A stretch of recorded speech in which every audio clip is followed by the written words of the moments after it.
অস্ট্রেলিয়ায় ভয়াবহ গুলিবর্ষণ ও হামলা, নিহত ১৫ জন। কারা করেছে এই হামলা?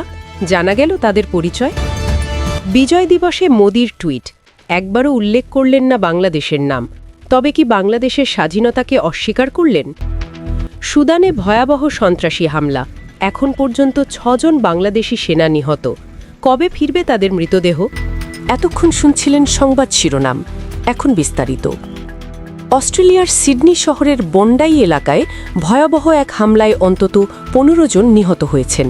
ঘটনায় আহত হয়েছেন আরও কয়েকজন। হামলার পরপরই পুলিশ অভিযান শুরু করে এবং এলাকা ঘিরে ফেলা হয়। অস্ট্রেলিয়ার প্রধানমন্ত্রী ঘটনাটিকে মার্মিক বলে উল্লেখ করে শোক প্রকাশ করেছেন। হামলার কারণ জানতে তদন্ত চলছে। ধারণা করা হচ্ছে তারা পাকিস্তানি বংশোদ্ভূত। বিজয় দিবস উপলক্ষে ভারতের প্রধানমন্ত্রী নরেন্দ্র মোদী সামাজিক যোগাযোগ মাধ্যম এক্সে একটা পোস্ট দেন। সেখানে তিনি বলেন, ১৯৭১ সালে ভারতের বিজয়ের ঘটনাকে স্মরণ করে ও ভারতের সেনাবাহিনীর সাহস ও আত্মত্যাগকে শ্রদ্ধা জানিয়েছেন।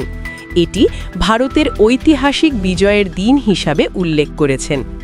পোস্টে বাংলাদেশের নাম বা বাংলাদেশের বিজয়ের সরাসরি উল্লেখ ছিল না বলে সংবাদে বলা হয়েছে। সুদানের দক্ষিণ কোর্ডোফান অঞ্চলের কাদুগলি এলাকায় জাতিসংঘ শান্তিরক্ষা মিশনের একটি ঘাঁটিতে হামলার শিকার হন বাংলাদেশি শান্তিরক্ষীরা। প্রতিবেদন অনুযায়ী হঠাৎ সশস্ত্র হামলা বা ড্রোন হামলার ঘটনায় ঘাঁটিতে ব্যাপক ক্ষয়ক্ষতি হয়। এই হামলায় বাংলাদেশ সেনাবাহিনীর ৬ জন সদস্য ঘটনাস্থলেই নিহত হন, যারা জাতিসংঘের অধীনে শান্তি ও নিরাপত্তা রক্ষার দায়িত্বে নিয়োজিত ছিলেন। হামলায় আরও কয়েকজন শান্তিরক্ষী আহত হয়েছেন বলে জানা গেছে। নিহত শান্তিরক্ষীদের মরদেহ দেশে আনার বিষয়ে এখনও নির্দিষ্ট কোনো তারিখ ঘোষণা করা হয়নি।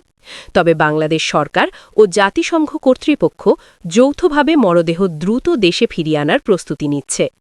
আনুষ্ঠানিক প্রক্রিয়া ও পরিবহন ব্যবস্থা সম্পন্ন হলেই মরদেহ দেশে আনা হবে বলে সংশ্লিষ্ট সূত্র জানিয়েছে।